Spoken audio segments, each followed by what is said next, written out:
Yes, sir.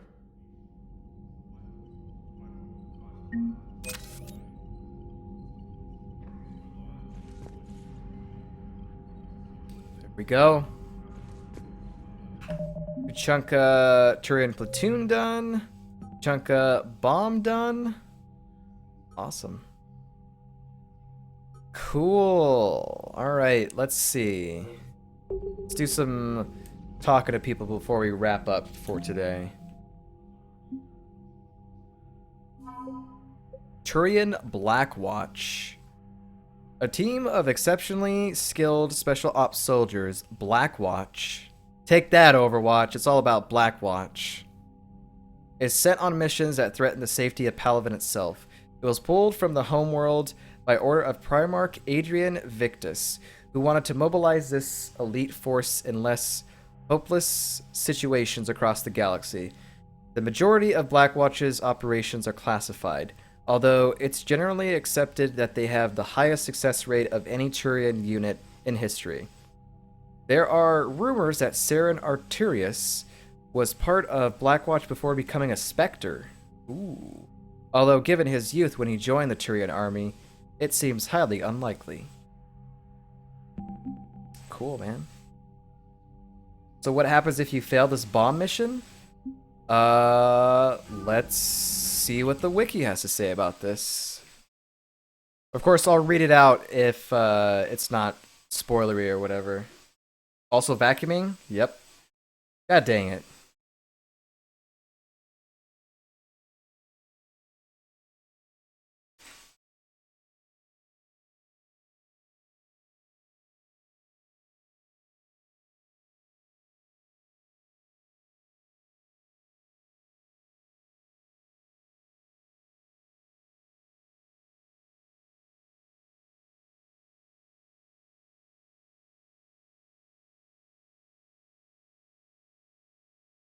Okay. So here's what it says in the aftermath. I don't know how much of this I want to say. Not completing this mission in time, talking about Tuchanka Bomb mission, results in a 300-point reduction of the Krogan war asset. A significant portion of the Krogan population dies from the explosion. There's also another character in there, but I won't mention that until we do another thing. So basically, negative war assets and someone else dies. If you go speak to Garrus right after this mission. Oh, okay. All right, let's go talk to Garrus before we start doing stuff here. Just to finish this out here. Before we start talking with people here. So this is kind of the aftermath of the mission here. So, Reapers don't have colonies. You can't bomb them, or you're bombing what's left of your own planet. They make their own soldiers out of our civilians. They don't have supply lines. How do you beat something like that? I'll let you know if I think of something. Commander, Chief Engineer Adams would like to speak with you down in engineering. Ooh, he would. I heard what Victus did. He was a brave man. I don't think I could... there I go again. I was going to say that I could never do that. But But I was wrong. Being here, watching you, you've shown me what it means to serve in the Alliance. you're a good officer, Trainer. Glad you finally realize it. Thanks. Not that I'm volunteering for bomb jump duty. I'd suggest sending someone who has armor first, if possible. Look at that galaxy map. Do you know how many strategy games are built from that interface? Oh. You play strategy games? A few. Most are too flashy, though. I prefer chess. I have a set made from rose quartz and hematite back home. I like the feel of something solid in my hands. Well, now that I know your weakness, we may have to try a game. It'd be more fun than playing Edie. Edie doesn't sweat. You sweat playing chess? Depends on how much fun we're having. You maybe want to play chess sometime? Commander? Alright, crew deck. Talk to Garrus here for a moment. This is still part of this little mission here. I don't think it's gonna be a scene, but I don't know. I'll assume you didn't know about this. My good friend wouldn't hide the fact that his people planted a doomsday bomb on my planet, right? Rex, I was just as much in the dark as you, honest. That's what I needed to hear. Just making you sweat, Garrus. Wasn't sure you could. You're always so calm. I'd be happy to give Krogan some lessons on relaxing. And we'd be happy to feed you to a Thresher maw. Rex out. And next time, Shepard, don't let him near the intercom.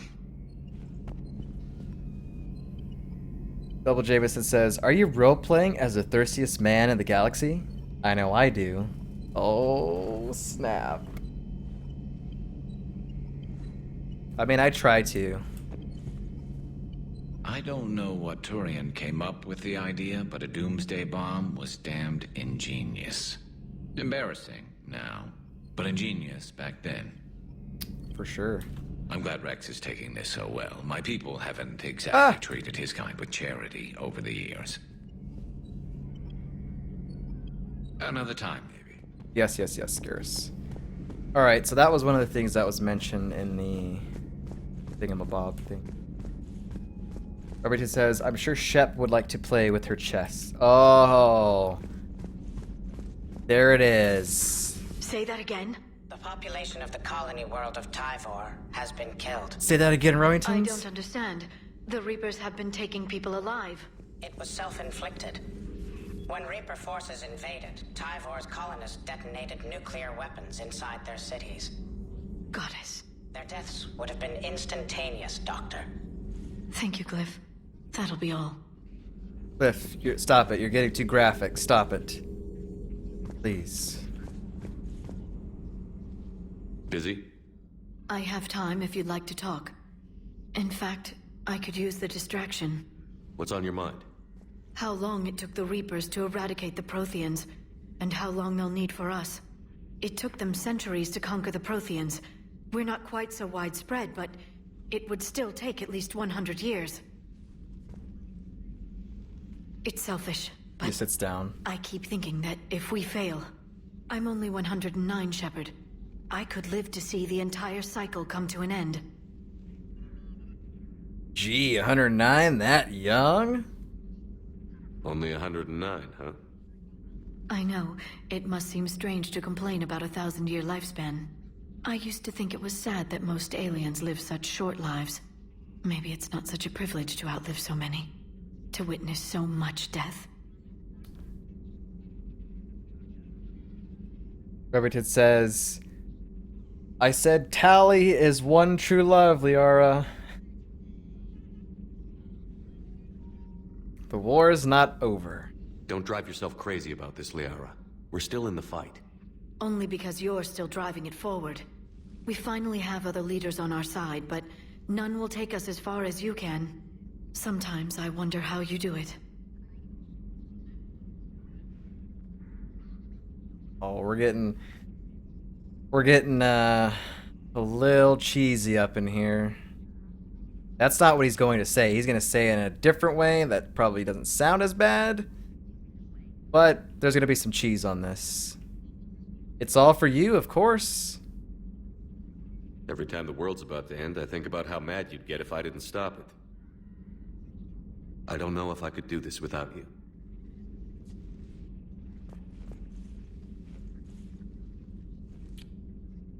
Flatterer. I try.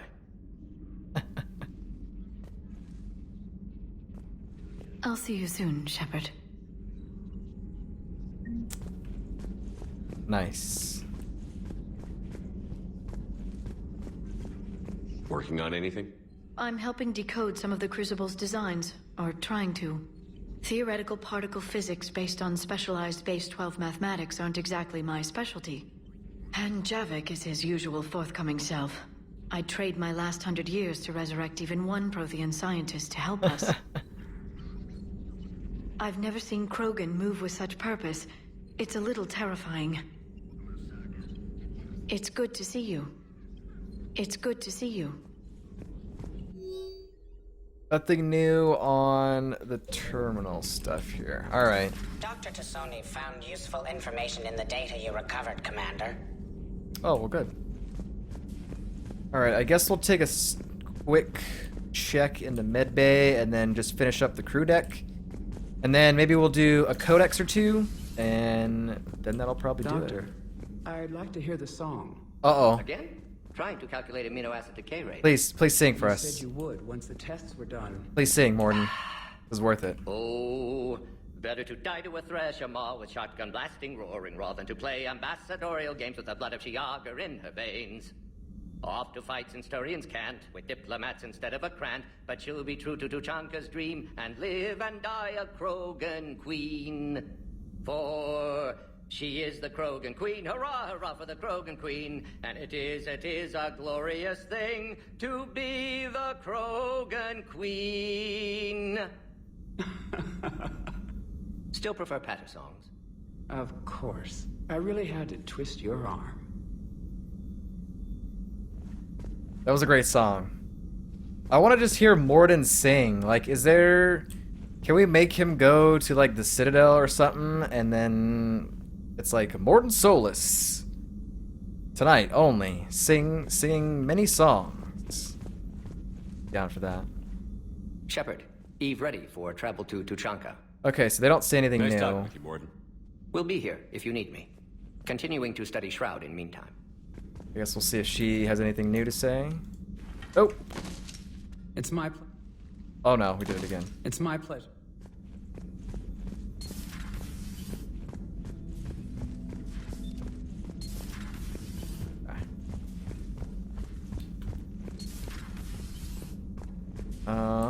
Let's see if... Where is Engineer Adams up here or no? No, he's gone, so he's back in the engineering room. Okay. Anyone in here? Oh, not for now.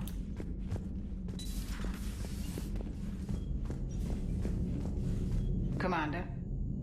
She doesn't have anyone to talk to, so that's done. No one's in here. Man, I wish we had Thane with us.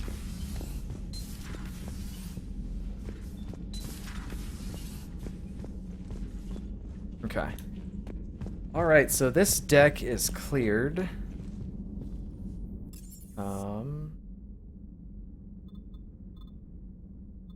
I guess we'll go to engineering and then we'll read some codexes here. Oh, a little bit. Let's see. So, well, I guess I'll talk about what we're going to do the next time we stream. Let's read some codexes first, I guess. The John Grissom Academy, founded in... We're going to listen to Sir Kesh, even though we have already been there, we have done it. We didn't read it, apparently, and I don't know if we got this during the mission or after. So... The John Grissom... Alternating between large oceans and land masses covered in flora. The Solarian homeworld Surkesh is known for its humid climate and lush vegetation. As with the rainforests that once covered Earth, the planet's many forests enjoy a rich biodiversity. The Solarian desire for intellectual stimulation drove them long ago to explore every aspect of their environment, developing ways to thrive without consequences detrimental to their habitat. The areas near major cities and industrial centers are meticulously maintained, with an eye towards ensuring that sunlight penetrates to the ground level, and that established paths through the jungle are kept clear for travel. Burngrass, a soil-enriching and adaptable weed native to Surkesh, has become a major export because of its value for terraforming. Terraforming. Weapons and armor. Oh, he's probably going to tell us about the weapon we picked up on the Tuchanka Bomb mission. Whatever that was. Was that the cane? The Reaper Hydra. weapon, nicknamed Black. Before the introduction of the M560 Hydra, missile launchers either focused on bringing down a single armored target or simultaneously neutralizing multiple unarmored opponents. With the Hydra, a soldier no longer needs to choose between the two. The Hydra releases a barrage of miniature missiles, each guided by an independent homing system that seeks out exposed enemies. On impact, 3 shaped charges per missile explode in sequence. The first overloads the target's kinetic barriers before the second destroys its armor, clearing a path for the third warhead to detonate inside the target. I mean, when we use this on an Atlas, who basically had all of their shields up and then, of course, their armor, it pretty much took the rest of their shields down and then removed it, and then a little bit of damage to the armor, but maybe like a block or two. So, pretty good. But like I said earlier, it's interesting how so far the heavy weapons are just one-time uses. So, that's interesting.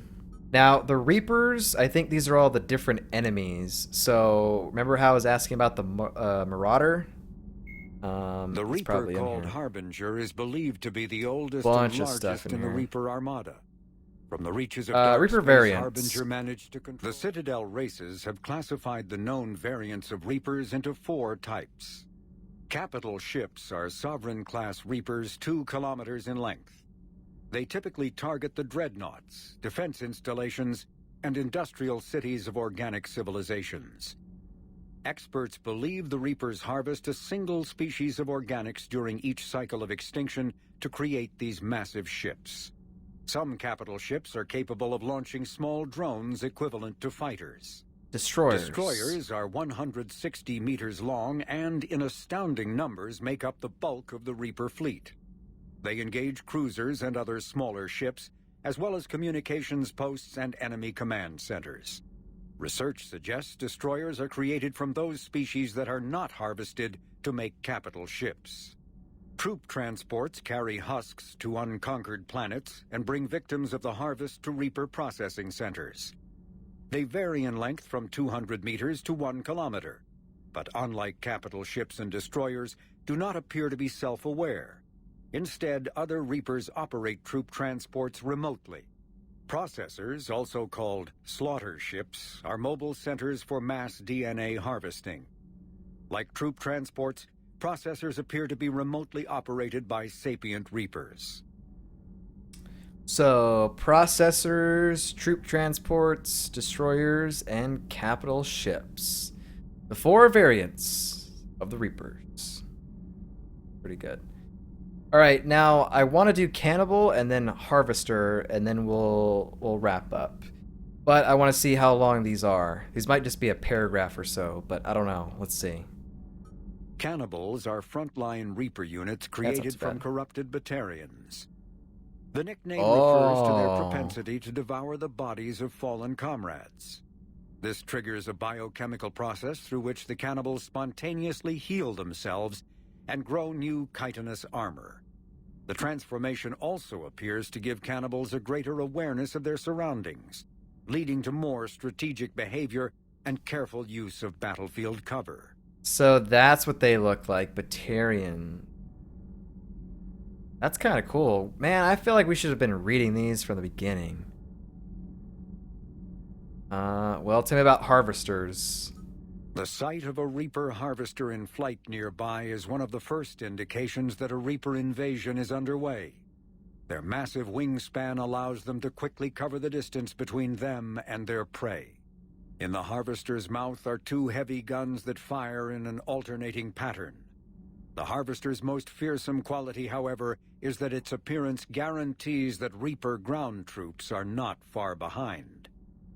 Doesn't say anything about it being like Geth technology or Colossus, but that's definitely what this is. No idea why I didn't say that. I guess Husk, I guess? Husks are the aggressive, mindless foot soldiers of the Reaper armies. Zombies. They are created by impaling either living or dead humans on mechanical spikes that rapidly extract water and trace minerals and replace them with cybernetics. These cybernetics reanimate the lifeless flesh and tissue, transforming the bodies into horrifying killing machines. The Reapers use large groups of husks to overwhelm the enemy. The husks' inability to feel pain, as well as their tendency to attack in groups, makes them particularly deadly adversaries. We got 2 left. I'll wait to do them the next time. We'll look at those when we first start. And then we have some stuff here to read, like the Reaper War stuff is interesting. I think that's probably worth to read. What do we have in planets and locations here? Betting, so we'll read that before we do that mission. And that's the only one in that one. Organizations.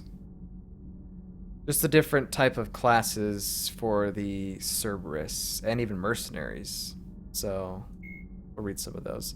So when we start the next time, we'll definitely read some of these codexes, and then that way, hopefully by the time we finish the next session, we can finish off the rest and then be clear. So, anyways, guys, it is that time. We have streamed for 4 hours and 42 minutes. Of course, still counting. But it was an awesome session today. Now, here's what we're going to do. The next time we play, because I've been researching a bunch of things, making sure that we have certain missions done before we do the next priority mission here. The next time we start, we have to complete this mission before priority Tuchanka. We also have to do these two before priority mission Tuchanka. And as of right now, we only have 2 N7 Cerberus missions to do. So either one of these may spawn another one, or we find all the things we need in those 2 missions. So the next time we stream, we're going to start with obviously some Codex reads. Then we'll get underway with some of these Cerberus ones. So we'll do those, and after that, then should be good to do Tuchanka, which is going to be an insane mission. You don't want to miss it. We're going to cure the genophage. Maybe. We'll see if anything goes wrong while we're there. But it's going to be good, man. It's going to be good. So, guys, thank you so much for watching. Not sure if I'm going to do a stream this weekend. 90% sure I'm not, but we'll see. If it happens, I'll be sure to post about it on Twitter. Otherwise, we'll be playing again on Monday. So, until then, this is where our adventure ends for today. Guys, thank you so much for watching. Have a great rest of the day. Have a good weekend. And we'll see you again for Mass Effect 3.